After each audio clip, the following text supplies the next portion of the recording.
C'est vraiment un grand honneur pour moi d'être avec vous aujourd'hui et de faire valoir un peu la petite musique de l'OMS qu'elle tient à faire connaître dans le monde entier. Je tiens à saluer ici l'implication des associations d'usagers et de proches, voilà, et en particulier Argos. J'ai bien connu Annie Labbé, qui aussi a salué son action pendant des années et je pense qu'elle continue bien actuellement. Ce qui me fait penser que l'OMS a repris le slogan des associations d'usagers américaines, rien à propos de nous sans nous, et que ça peut s'appliquer parfaitement au travail que vous faites. Alors, je tiens à signaler avant de commencer mon intervention que j'ai aucun lien d'intérêt avec l'industrie pharmaceutique ni autre industrie du médicament. Voilà. Alors, je vais vous parler de la citoyenneté. On m'a demandé de parler de la citoyenneté. Alors, effectivement, santé mentale et citoyenneté, c'est un vaste sujet et l'OMS a quelques recommandations à faire. Je vais passer à la suivante. Voilà. Qu'est-ce qui a changé? Il y a quand même pas mal de choses qui ont changé dans le champ de la santé mentale ces derniers temps. Voilà. Tout d'abord, la santé mentale est devenue un champ de la santé publique. Ça, c'est tout de même une réussite qu'on a pu avoir à l'OMS. La conception des soins a changé. La psychiatrie s'intéresse aussi à la santé mentale comme composante essentielle de la santé publique. Les classifications sont plus accessibles à tous, voilà, en tenant compte de l'avis des personnes concernées pour réduire la stigmatisation.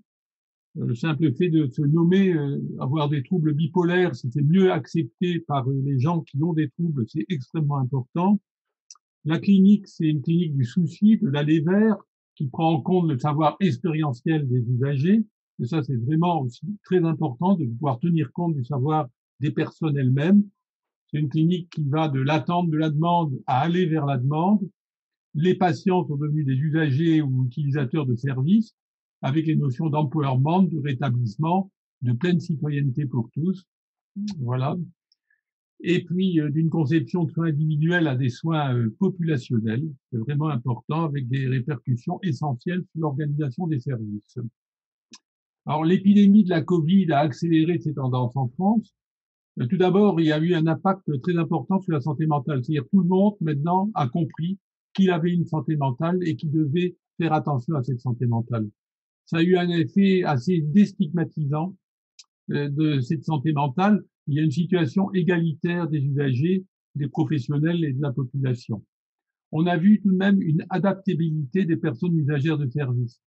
Bon, les patients ont développé des capacités pour faire face, sachant se saisir de ce que l'on proposait, et ces qualités remarquables d'adaptation des patients ont été une surprise pour beaucoup de soignants. L'orientation rétablissement a été manifeste. Et puis, il y a une accélération du changement de l'organisation des soins, un renforcement de la mobilité des soins dans la communauté, un renforcement de l'accès aux nouvelles technologies pour réduire la fracture numérique. La question essentielle des droits des patients a été posée durant toute cette pandémie et surtout à l'hôpital. L'accès aux soins est toujours quelque chose d'important. Il y a une nécessité de permettre l'accès à des soins psychologiques en CMP et en ville.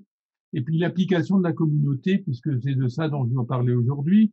On a vu de nombreuses initiatives locales de solidarité et d'accès aux soins, une application des conseils locaux de santé mentale, des associations, mais les inégalités des soins et de l'accompagnement ont été aussi manifestes. Donc, en Europe et dans le monde, eh bien, il y a eu 4 vagues de plans OMS depuis 2001. Depuis 2001, l'OMS s'intéresse particulièrement aux questions de santé mentale. On va essayer de les détailler quelques-uns. La suivante. Alors, la santé mentale dans le monde, plus d'1 milliard de personnes souffrent de troubles mentaux. 3 millions de personnes meurent chaque année des conséquences de l'usage nocif et de l'alcool. Une personne se suicide tous les 40 secondes. Dans les pays à faible revenu ou intermédiaire, 75% des personnes atteintes de troubles mentaux neurologiques ou dus à une substance psychoactive ne sont pas soignées du tout. La stigmatisation, la discrimination, les législations répressives et la violation des droits de l'homme sont encore fréquentes dans le monde. Et l'OMS appelle à investir massivement dans la santé mentale puisque $1 investi rapporte $4. Alors, l'épidémie du Covid-19, la suivante, s'il vous plaît, a aggravé la situation de la santé mentale mondiale. L'accès à des soins de santé de bonne qualité et financièrement abordables a encore été réduit par la Covid-19. Dans 93% des pays, il y a eu des perturbations ou interruptions des services de santé mentale essentiels.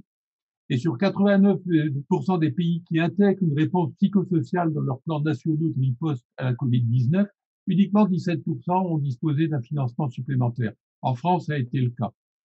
Et les effets de la pandémie de Covid-19 sur le bien-être mental des gens se font déjà sentir. C'est ce que disait Tedros Adhanom Ghebreyesus, le directeur général de l'Organisation mondiale de la santé. Il disait que ce n'était que le début, au début de la pandémie. Si nous nous engageons pas dès à présent à investir davantage dans la santé mentale, les conséquences sanitaires et sociales et économiques seront considérables. Alors, s'il n'y a pas que le tableau suivant, il n'y a pas que au niveau mondial, dans les pays à faible revenu, qu'il n'y a pas d'accès aux soins. Regardez les écarts de traitement en Europe de l'Ouest, c'est tout à fait intéressant de voir que 45% Europe de l'Ouest, c'est une Europe très riche, 45% des dépressions majeures ne sont pas soignées, 62% des troubles anxieux, 92% de l'alcoolisme, 17% des psychoses et 39% des troubles bipolaires.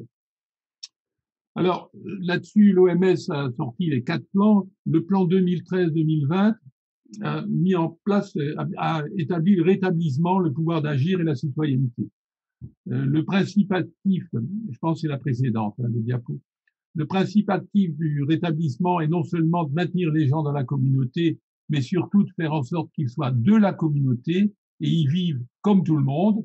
Voilà. Or, le fait d'être de la communauté implique le développement de relations de réciprocité entre concitoyens égaux. Voilà. Et pour cela, développer pour chacun collectivement le pouvoir d'agir. Donc, vous voyez, la notion de rétablissement qui était peu connue en 2013 a été mise en place. Le recovery a été mis en place par l'OMS dans le plan mondial 2013 et a gagné tous les pays. Alors, on peut dire que cette notion est très importante puisqu'on peut avoir des troubles psychiques et être parfaitement rétabli. On peut très bien ne pas avoir de troubles psychiques et aller très mal. Donc là-dessus, la question de la santé mentale, comme je vous le disais, s'applique pour tout le monde et il faut réfléchir à ces notions. Le plan 2020-2030, qui a été mis en place, le plan mondial de santé de l'ONU, la suivante, a mis comme cible d'ici 2030 réduire d'un tiers par la prévention et le traitement le taux de mortalité prématurée dû à des maladies non transmissibles et promouvoir la santé mentale et le bien-être. Je veux dire que toutes les maladies, tous les troubles psychiques se situent là-dedans. Comme vous le savez, il y a une augmentation de la mortalité des personnes ayant des troubles psychiques graves de 16 ans en France, 16 ans de diminution d'espérance de vie, ce qui est considérable par rapport à la population habituelle. Pour cela, c'est l'accès aux soins. Et qui dit accès aux soins, dit un accès aux soins précoces. Mettez la suivante. Alors, l'OMS dit que pour mettre en place une politique de santé et de santé mentale qui tienne, eh bien, il y a 3 piliers. Et le premier, c'est une bonne gouvernance. C'est-à-dire qu'au niveau aussi bien national que local, les politiques de santé soient assumées et assurées dans des systèmes durables. La deuxième chose, c'est des villes saines, ce qui va renvoyer à la citoyenneté. Il faudra développer aussi des villes plus vertes parce que l'épidémie actuelle, elle occulte complètement le problème du développement durable, qui est un problème considérable pour tout le monde, pour tous les citoyens. Et travailler, se divertir en bonne santé et ensuite des connaissances sur la santé. Et vous verrez le tableau suivant, parmi les 17 objectifs de développement durable, eh bien, il y en a 12 à 13 qui concernent la santé mentale. Parce que, comme vous savez, en ce qui concerne la santé mentale a les mêmes déterminants de santé que la santé générale. Et 80% de notre bonne santé n'est pas liée aux soins directs. Elle est liée à l'environnement, donc à ce que nous vivons dans la cité. Passez la suivante. L'ONU, la santé mentale et les droits de l'homme, le rapport du Haut-Commissaire des Nations Unies aux droits de l'homme, en septembre 2018, disait les États devraient mettre en place des services et un appui qui soit axé sur l'être humain et les droits de l'homme, y compris dans le domaine de la santé mentale, dont le droit aux soins, et de faire en sorte que ces services soient enracinés dans la communauté locale, participatifs et respectueux du contexte et de la culture, et qu'ils permettent ou favorisent la participation des intéressés à la société. Ces services devraient en outre être mis à disposition des intéressés là où ils vivent, afin que leurs réseaux familiaux et personnels ne soient pas fragilisés et soient au contraire soutenus et renforcés. Il faut dire que la santé mentale et les problèmes des troubles psychiques concernent toute la société et impactent directement la citoyenneté. Alors, l'application en France, on va regarder la suivante. L'application en France, ce sont essentiellement les conseils locaux de santé mentale. C'est là où se met en place la citoyenneté pour tous. Il y en a au 1er janvier 2020 de 244, il y en a 267 actuellement et 57 en projet. Ce qui est considérable, ça monte sans arrêt. Alors, c'est quoi un conseil local de santé mentale? Eh bien, c'est une ville ou des villes, une intercommunalité qui décide de s'intéresser à la question de la santé mentale. Donc, ce sont les élus, parce que la santé mentale concerne tout le monde. Ce sont les usagers qui peuvent exprimer leurs choix et leurs problèmes au niveau de ces conseils. Ce sont les aidants. Ce sont les services de psychiatrie publique, mais aussi tous les services privés. C'est la médecine générale. C'est l'ensemble de l'environnement social du monde du travail. Alors, comme vous le verrez sur la diapositive suivante, les conseils locaux de santé mentale, ils vont faire le lien entre toutes les structures. Ça, c'est la fameuse pyramide de l'OMS qui a été mise en place avec l'association WONCA, qui est l'association des médecins de famille dans le monde. Alors, vous voyez, en bas de la pyramide, c'est là où il y a le plus de soins et c'est là où la majorité des gens s'orientent en cas de problème. C'est d'abord les soins informels de la communauté, c'est l'aide des amis et des familles, c'est le self-care, la manière de prendre soin de soi. C'est un peu tout ce qu'on appelle l'éducation thérapeutique, quoique ce terme ne soit pas adapté. C'est la formation à la santé pour l'ensemble de la population, en particulier les gens qui ont des troubles psychiques. Et quand vous montez dans la pyramide, alors, le premier recours de l'ensemble des populations, quand on a un problème de santé mentale, bah c'est les services de santé primaire. C'est pas la psychiatrie. C'est d'abord la médecine générale, c'est d'abord les pharmaciens, c'est d'abord tout ce qui existe au niveau de la santé primaire. C'est aussi les services sociaux qui aident dans la santé primaire. Donc, toute cette base, c'est la base des soins habituels qu'on a dans la cité. Ensuite, il y a des services qu'on appelle les CMP, les consultations en ville de psychiatres ou de psychologues. On arrive à un niveau supérieur. C'est véritablement un niveau de deuxième recours et les dispositifs de long séjour psychiatriques qui devraient plus exister entre nous parce qu'ils devraient être tous situés en ville avec des soins en ville, avec des équipes mobiles, eh bien, c'est très, très peu, ça concerne très, très peu de personnes. Donc, on voit que cette base, les conseils locaux de santé mentale vont faire le lien entre tous les niveaux qui existent dans cette pyramide et vont surtout impliquer la communauté. Et c'est là que vous, en tant que personne ayant connu des troubles psychiques, étant rétabli, avez tout votre rôle à jouer. Donc, on verra sur la diapositive suivante qui est membre d'une assemblée plénière d'un conseil local, bah, évidemment le maire, le service de psychiatrie, les familles, les usagers. Et j'appelle aussi les associations d'usagers à investir ces lieux qui sont des véritables lieux de démocratie. Et vous verrez dans la diapositive suivante, vous avez tous les services vous verrez dans la diapositive suivante, eh bien, que ce qui est important, les CISM, les semaines d'information en santé mentale, la sensibilisation, l'information, l'accès aux soins sont des préoccupations de nombreux conseillers locaux de santé mentale. Et donc, si on veut changer la stigmatisation et donc l'autostigmatisation, ben c'est bien être là, c'est bien là qu'il faut être. Et je conclurai, donc la dernière diapositive. Donc, je conclurai, là, j'ai repris le programme de l'EU Compass, donc c'est le programme européen contre la santé, enfin pour la santé mentale, contre les troubles psychiques, pour permettre que les gens se soignent. Les CLSM pour EU Compass, c'est un outil évident pour la mise en œuvre concrète des principes. C'est une approche de santé publique qui associe promotion, prévention et traitement pour tous les citoyens, à tous les âges de leur vie. C'est une approche multisectorielle, c'est-à-dire tout le monde est concerné par la question des troubles psychiques et de la santé mentale. Ça promeut les droits humains, parce que de nombreuses études montrent que c'est au niveau local que les droits humains doivent être le plus promus. Ça lutte contre les discriminations, ça permet la déstigmatisation, c'est socialement inclusif, c'est basé sur la participation de la cité et ça promeut l'empowerment des usagers et des familles. Voilà, ça va évaluer aussi la satisfaction des citoyens par rapport aux politiques locales de santé mentale. Donc, on a un exemple français qu'on peut diffuser quasiment dans le monde entier, qui commence à se diffuser, et qui est une participation citoyenne de l'ensemble des personnes en faveur de la santé mentale. Voilà, j'appelle évidemment à ce que ces conseils locaux puissent se développer encore plus, Et j'appelle aussi, par ces conseils locaux, par la citoyenneté retrouvée, à ce que la stigmatisation et la discrimination envers toutes les personnes qui sont porteuses de troubles psychiques diminuent et soient combattues dans le monde entier, et en particulier en France. Voilà, je vous remercie. Nous allons peut-être prendre quelques questions avant de passer la parole à Aude Caria. Les questions qui apparaissent sont y a-t-il beaucoup d'usagers dans les comités locaux de santé mentale? Et comment les associations d'usagers peuvent-elles investir les comités locaux de santé mentale? Alors, dans 60% des conseils locaux de santé mentale, les usagers sont représentés par des associations ou individuellement. Et pour les investir, mais c'est simple, il suffit de frapper à la porte, hein. Puisqu'un conseil local de santé mentale, c'est ce que j'appelle les 4 quarts. C'est-à-dire, il faut les élus, la psychiatrie publique, au minimum, hein, les usagers et les aidants. Quand vous n'avez pas une de ces 4 composantes, vous n'avez pas un vrai conseil local de santé mentale.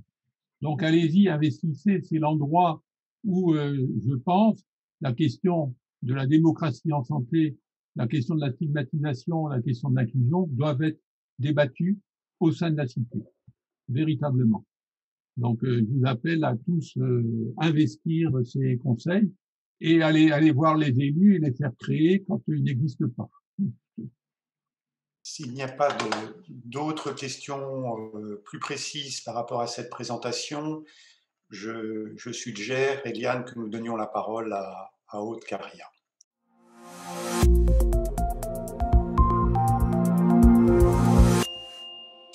Bonjour Madame Caria. Bonjour. Très heureux de vous accueillir.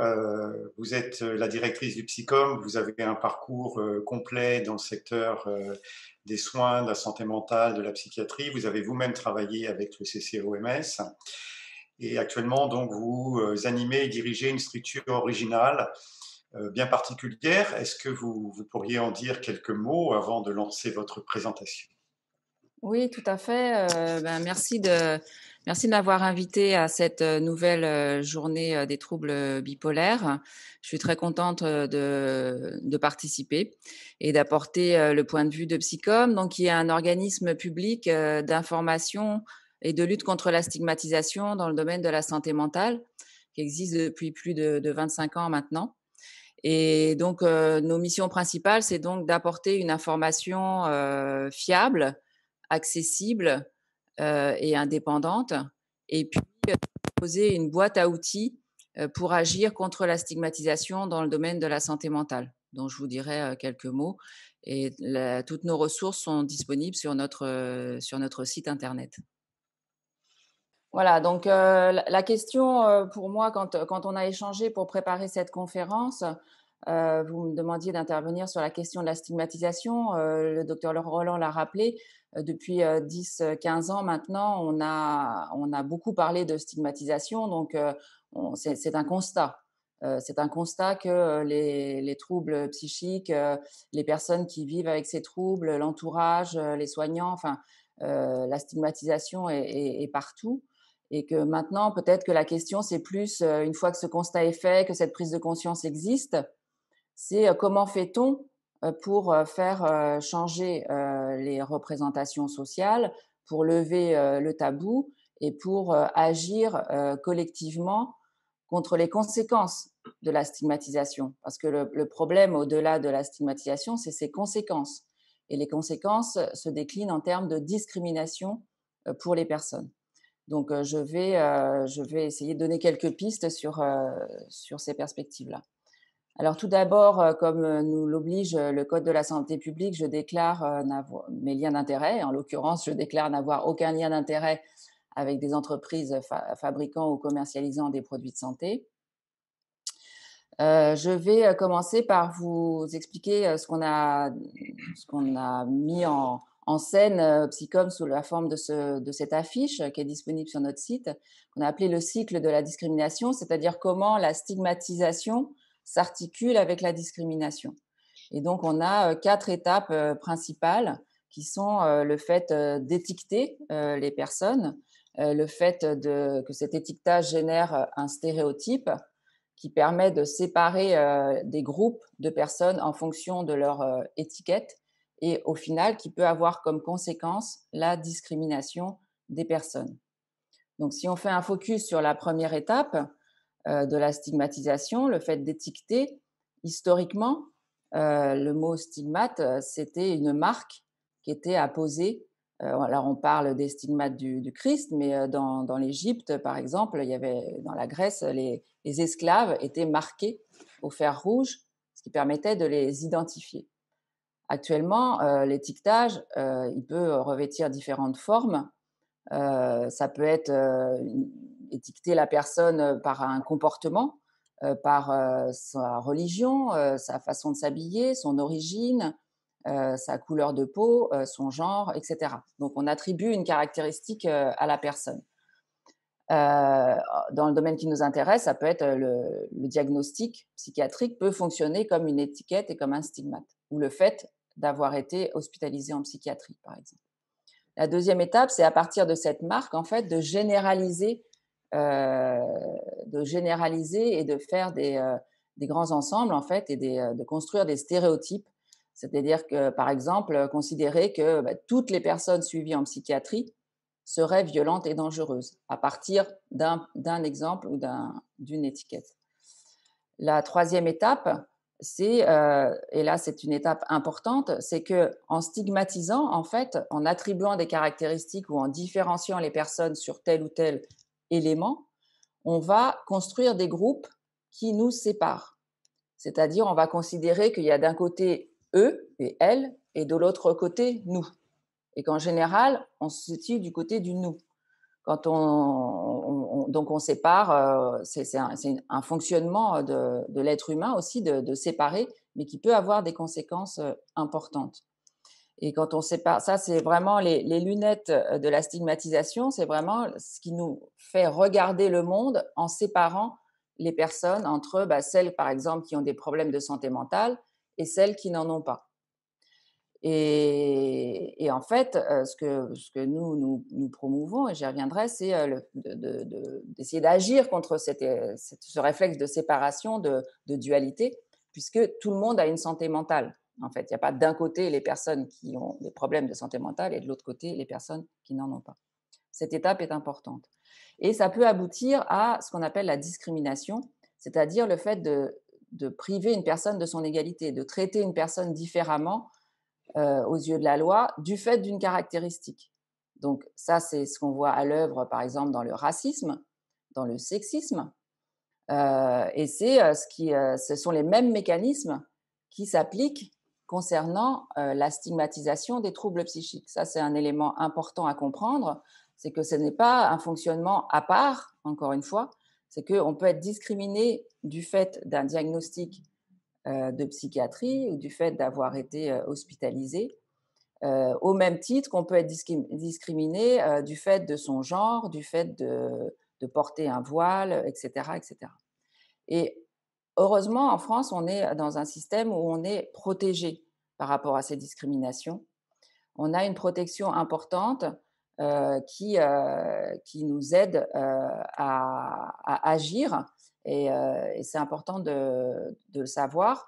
Pour la loi, il faut que 3 éléments soient réunis pour acter une discrimination. C'est-à-dire le fait d'avoir un traitement moins favorable, c'est-à-dire qu'à compétences égales, par exemple, on sait que dans certaines entreprises, une femme sera moins rémunérée à compétences et responsabilités égales qu'un homme. Donc ça, c'est un traitement moins favorable du fait d'être une femme. Donc c'est le deuxième élément, c'est le critère défini par la loi, donc le sexe, là en l'occurrence. Et dans un domaine prévu par la loi, dans l'exemple que j'ai cité, c'est l'emploi. Donc si on a ces 3 éléments réunis, selon la loi française, on estime qu'il y a une discrimination. Il faut toujours que ça soit par rapport à une situation donnée. Et il faut savoir qu'il y a des recours. Et il y a des recours, on peut saisir le défenseur des droits si on estime qu'on est victime d'une discrimination du fait, par exemple, d'un diagnostic psychiatrique. Un exemple courant, c'est le fait de se voir refuser un prêt bancaire parce qu'on a un diagnostic de trouble bipolaire, par exemple. Donc, il y a des recours possibles et il y a même un site dédié contre les discriminations avec un accompagnement par des juristes qui peut être sollicité. Donc ça, c'est un point important parce que quand on parle d'agir contre la stigmatisation et les discriminations, souvent on se demande comment faire. Ce n'est pas qu'en communiquant ou qu'en prenant la parole pour témoigner de ces troubles, c'est aussi en faisant valoir ses droits et en se faisant accompagner pour ça. Et le rapport annuel du défenseur des droits met souvent, il y a toute une partie qui met l'accent sur les discriminations liées aux soins psychiatriques ou au fait d'avoir un diagnostic de psychiatrie. Une autre illustration qu'on utilise, c'est la métaphore de l'iceberg pour expliquer justement, si on va un petit peu plus loin dans la compréhension des discriminations, c'est comprendre qu'en fait, les discriminations, il y a celles que l'on voit et il y a beaucoup de discriminations invisibles. Donc, c'est pour ça on parle de cet iceberg, c'est-à-dire ce qui est visible, c'est les discriminations qui sont interrelationnelles, c'est-à-dire ce qui peuvent apparaître dans les relations entre les personnes et qui peuvent avoir des conséquences visibles par toutes et tous. Par exemple, des agressions racistes. On a en ce moment un procès aux États-Unis autour de la mort de George Floyd. On est là vraiment dans les conséquences visibles de discrimination vis-à-vis d'une personne non blanche. Mais il y a tout ce qui est invisible. Et donc, ce qui est important, je vais vous expliquer en fait ces différents niveaux. Et ce qui est important de souligner, c'est que en fait, les discriminations, toutes les discriminations qui peuvent être les conséquences de la stigmatisation, sont des violences. Sont des violences à l'égard des personnes et peuvent, à ce titre, entraîner des problèmes de santé mentale ou augmenter, potentialiser des problèmes de santé mentale existants déjà. Donc, on le voit, par exemple, effectivement, dans le cadre du racisme, où on parle de la charge mentale du racisme, c'est-à-dire le fait d'être en permanence victime d'agression du seul fait d'avoir une couleur de peau non blanche. Donc, si on va voir un petit peu dans le détail, donc il y a ce qui est visible au niveau de l'interaction d'individus, je vous l'ai expliqué, mais il y a tout ce qui est au niveau des institutions. Et là, on peut avoir des discriminations qui sont au-delà de la relation individuelle, qui sont institutionnelles, c'est-à-dire des institutions qui fonctionnent parfois avec des règles ou des pratiques discriminatoires, de fait.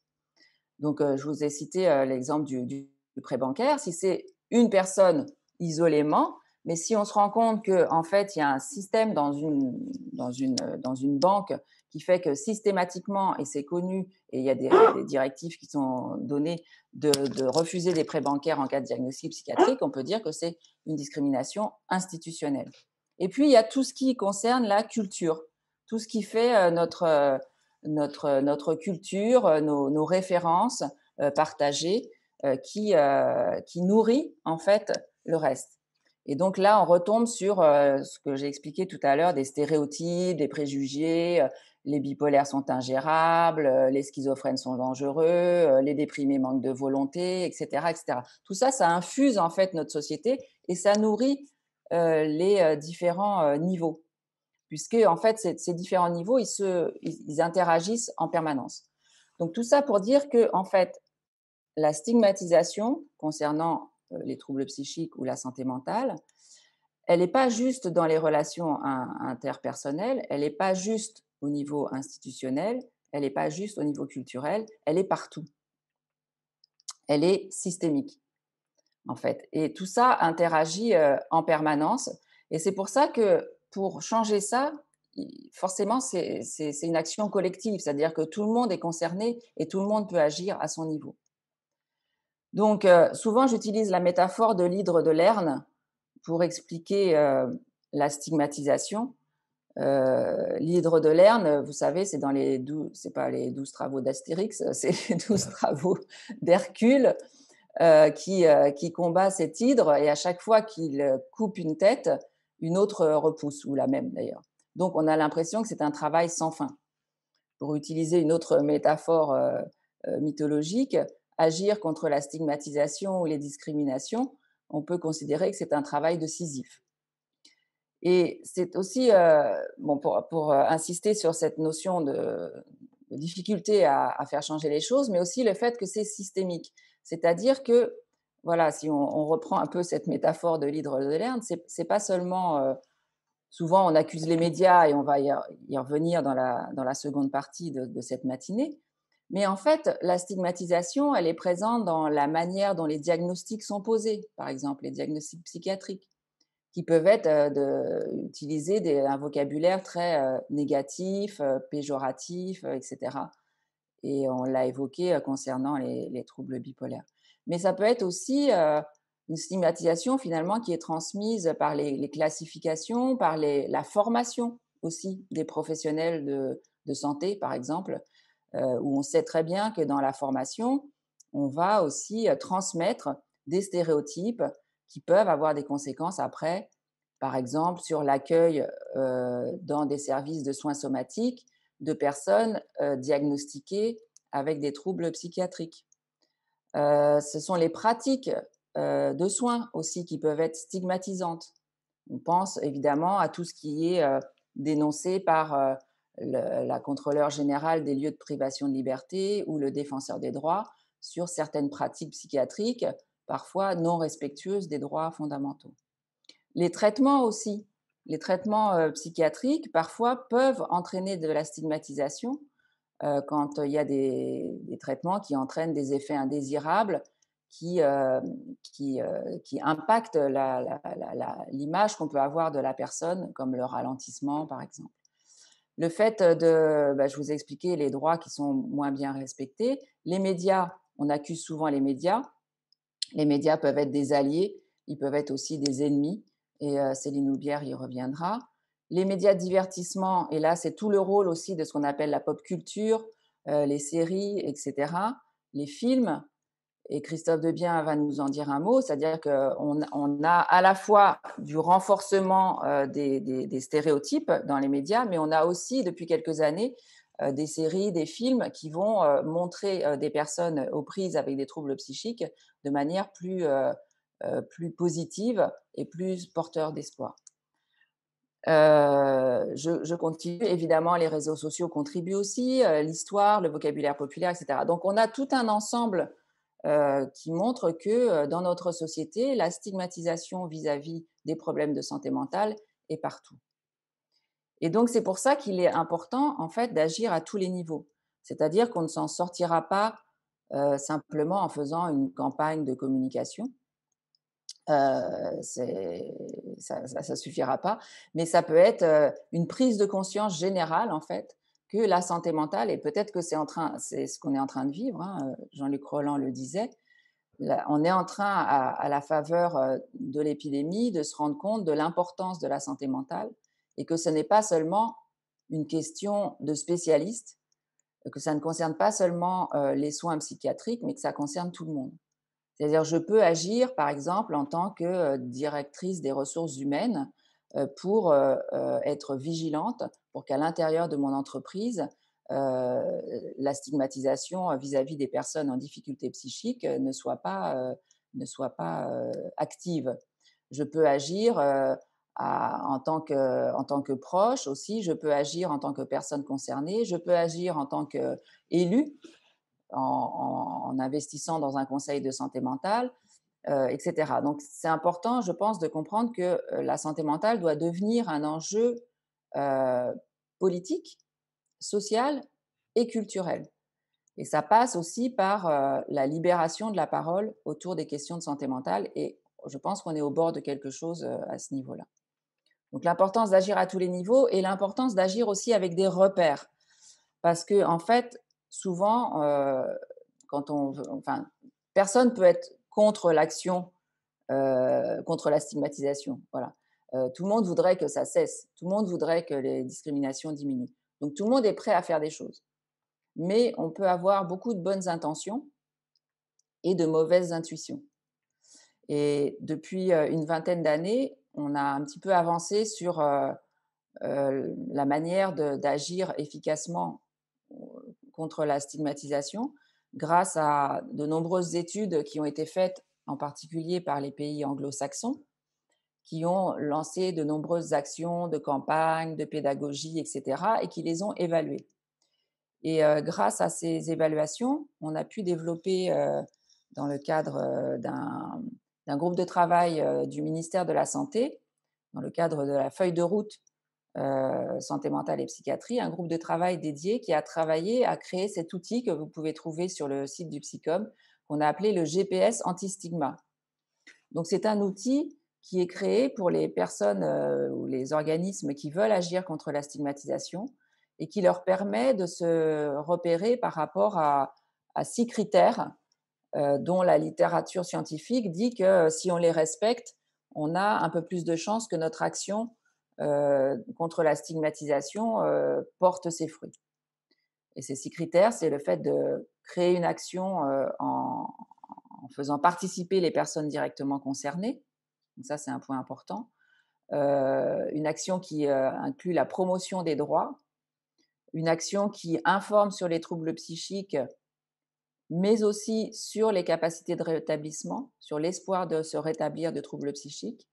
C'est-à-dire qu'on se rend compte que un discours qui explique que oui, voilà, par exemple, les troubles bipolaires, ça peut être compliqué, mais on peut s'en rétablir avec un accompagnement, avec un traitement, etc. Ça va avoir plus d'effet sur la stigmatisation, sur les représentations qu'on peut avoir des troubles bipolaires, par exemple, qu'un discours qui essaierait d'identifier une seule cause, et en particulier une seule cause neurobiologique. On se rend compte que les explications qui sont très centrées sur les dysfonctionnements du cerveau, en fait, les études montrent qu'elles ont plus tendance à renforcer la stigmatisation qu'à la diminuer.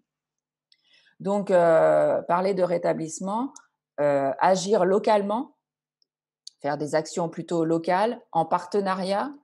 Donc, on retombe un peu sur ce qui se fait pendant les semaines d'information sur la santé mentale, par exemple, et travailler avec les médias pour que nos actions aient un impact.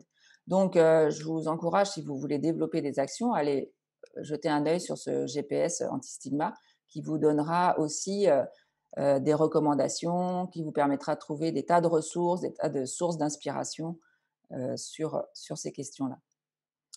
Et donc, je terminerai par une note positive, puisque effectivement, on peut quand même agir. Et je citerai les travaux de Baptiste Pignon, qui était un jeune interne qui a travaillé sur sa thèse sur le passage de l'intitulé psychose maniaco-dépressive à trouble bipolaire, et qui a montré effectivement que ce changement de nom a diminué la stigmatisation perçue par les personnes qui vivent ces troubles. Et je pense que vous êtes à Argos bien placé pour en témoigner. Et les débats sont en cours concernant l'étiquette de schizophrénie, du diagnostic de schizophrénie, qui est perçu comme un des diagnostics les plus stigmatisants actuellement. Donc, c'est un petit pas, mais un pas quand même important, je pense, pour les personnes qui sont les premières concernées par la stigmatisation et ses conséquences, les discriminations. Voilà, je vous remercie.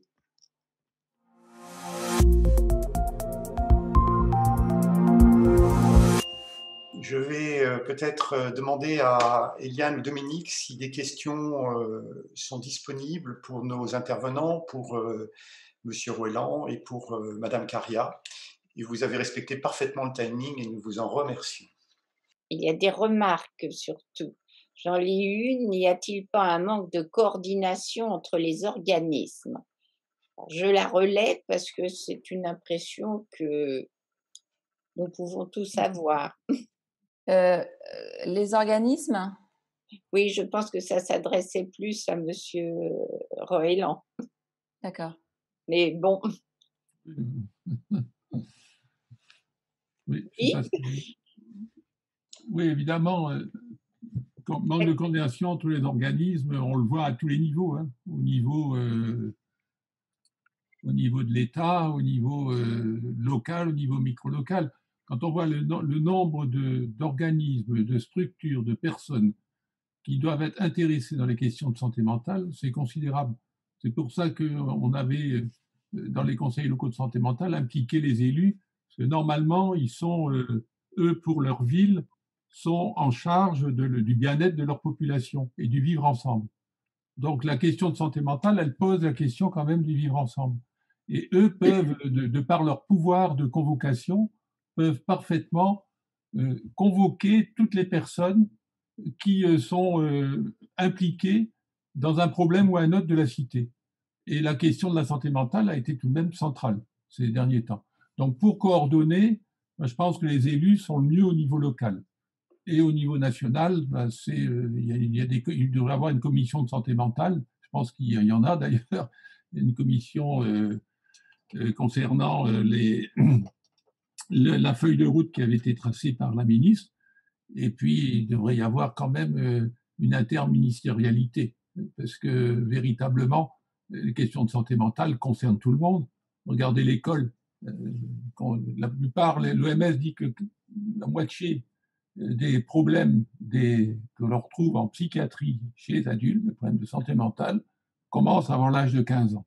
Donc si véritablement il n'y a pas aussi un travail de concertation et de coordination avec tout le système scolaire et périscolaire, ben je pense que, et si on ne prend pas la question de la santé mentale du début jusqu'à la fin, c'est-à-dire sans faire des tranches d'âge, ni des tranches de catégorie, ni de diagnostic, eh bien on n'en sortira pas. La prévention, elle doit être globale et elle doit être bien coordonnée. Puis le nerf de la guerre, comme partout, c'est probablement l'argent, le financement de tout ça. Même si je crois qu'actuellement, il y a des efforts de fait en regard de la psychiatrie, du moins, j'en ai entendu parler. Alors, Non, la France est un pays qui investit fortement dans la psychiatrie et la santé mentale, enfin, surtout dans le système de soins, puisqu'on est en termes de financement, 20 milliards de financement direct et jusqu'à 110 milliards de financement indirect par les arrêts de travail, toutes les conséquences sur la communauté, les suicides et autres. Donc c'est considérable. Non, je pense que le problème, c'est là véritablement la coordination, c'est pas un problème d'argent, c'est le problème de mettre ensemble les gens qui peuvent travailler ensemble. Et la plupart des fois, quand on va au niveau local, on se rend compte que la plupart des acteurs ne se connaissent pas. Non seulement ils se connaissent pas, mais qu'en plus de ça, les usagers, ce qu'on appelle les usagers, les gens concernés par les problèmes, ne font pas entendre leur voix. oui. On a une question intéressante qui remonte, me semble-t-il, qui touche à considérer la stigmatisation qui se porte actuellement sur le champ de la santé mentale par rapport à celle qui se portait il y a quelques années encore sur le cancer ou sur le sida. Est-ce que vous pourriez dire quelques mots de ce sujet? Il semble qu'il y ait encore un retard sur la santé mentale. Alors oui, tout à fait. C'est un peu ce que j'expliquais, c'est-à-dire que les mécanismes sont les mêmes en fait, hein. Donc si on se concentre juste sur le champ de la santé, toutes les maladies ont des représentations, c'est-à-dire des images mentales qu'on a, des idées reçues qu'on a sur les maladies et qui nourrissent nos peurs, qui nourrissent nos espoirs, etc. Alors il y a quand même une différence fondamentale entre les maladies somatiques et les maladies psychiques, puisque dans la plupart des maladies psychiques, en fait, il n'y a pas d'étiologie, il n'y a pas d'explication claire. On n'a pas découvert le virus de la schizophrénie, ni le brin ADN des troubles bipolaires, même s'il y a des recherches dans le domaine de la génétique, mais on a pour aucun diagnostic psychiatrique à l'heure actuelle, on a une explication claire. Alors qu'on peut l'avoir, le virus du sida, il est identifié, le virus du Covid, bon, il se multiplie. Voilà, donc il y a une petite différence quand même si les mécanismes psychiques et cognitifs de la stigmatisation restent les mêmes, mais ça reste compliqué à faire changer aussi parce que les troubles psychiatriques, les savoirs en fait sur les troubles et sur les traitements sont ce que j'appelle des savoirs friables. C'est-à-dire qu'il n'y a pas beaucoup de certitudes. Il n'y a pas beaucoup de certitudes. On a quelques explications. On a la compréhension qu'on appelle biopsychosociale, mais qui suppose une très grande variabilité interindividuelle. Et au final, on a moins d'explications simples. Avant peut-être qu'on ne passe à la pause d'ici quelques minutes, je propose peut-être à Eliane de faire la transition par rapport aux explications, aux causalités de la maladie. Nous avons quand même nos amis chercheurs et médecins de fondamentale qui se donnent beaucoup de peine sur ce terrain. Oui, oui, effectivement, on a quand même bien identifié les causes neurobiologiques maintenant, notamment des troubles bipolaires. On sait, enfin, exactement comment ça se passe. On a eu les conférences récemment de Monsieur Ouenou, etc. J'ai lu aussi, bon, beaucoup sur le sujet. Et en fait, ce qui revient, c'est que moi, quand j'ai pensé ça, je suis médecin de formation. Quand j'ai appris ça, ça m'a beaucoup plu. Je me suis dit, bon, bah, c'est une maladie comme les autres, c'est une maladie du cerveau comme les autres, et ça va probablement quand même changer l'état d'esprit. Et comme l'a dit Aude Caria, bah, ça n'a rien changé du tout. Et c'est un constat, puisque je sais qu'ils ont fait une étude avant qu'on sache tout ça et une étude après. Et en fait, ça a montré que pas du tout. Ça ne servait à rien et peut-être que c'était pire. Et j'ai lu aussi dans un papier que c'était peut-être aussi parce que nous vivions une époque particulièrement inquiétante, anxiogène. D'une part, il y a le Covid, bien sûr, mais il y a aussi eu ces attentats assez abominables, et récemment celui de ce professeur. Et du coup, il paraît que la stigmatisation bah, de l'autre, en général, comme vous le disiez, Aude, a beaucoup pris d'essor et que, en fait, ça a renforcé un petit peu cette attitude de méfiance et de, de, de, de méfiance par rapport à tout ce qui n'est pas soi. C'est typique de la stigmatisation.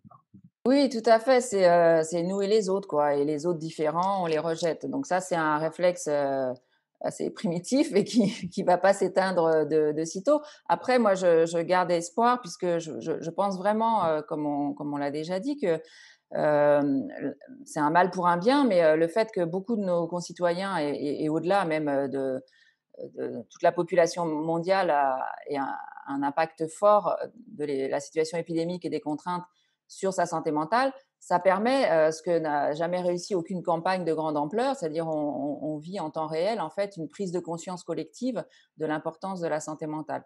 Il y a en ce moment les journées de la santé, les rendez-vous de la santé étudiante qui sont en cours en visio aussi. On intervient demain. Là, ça a mis un focus sur la santé mentale des étudiants. Il y a beaucoup de souffrance, mais ça accélère aussi la prise de conscience politique et le fait de pouvoir débloquer ce qui semblait impossible à débloquer il y a encore quelques années, malgré tous les signaux d'alerte qui étaient déjà au rouge. Donc, il y a quand même de l'espoir. Et je pense qu'un des points importants aussi, c'est de pouvoir en parler. Moi, j'appelle vraiment à la création d'un hashtag MeTooPsy qui permettrait voilà, qu'on n'ait plus peur, qu'on n'ait plus honte de dire que oui, on est vulnérable. Actuellement, en France, on dit facilement qu'on a attrapé le Covid, mais moins facilement qu'on a fait une dépression après. Et ça devrait être aussi simple. Voilà, donc c'est ce que j'espère dans les années à venir. On vous remercie, Madame Caria. Ce sera le mot de la fin pour cette conférence, si vous le voulez bien, si Monsieur Roeland n'a pas un mot à ajouter. Et merci à tous les deux. Au revoir.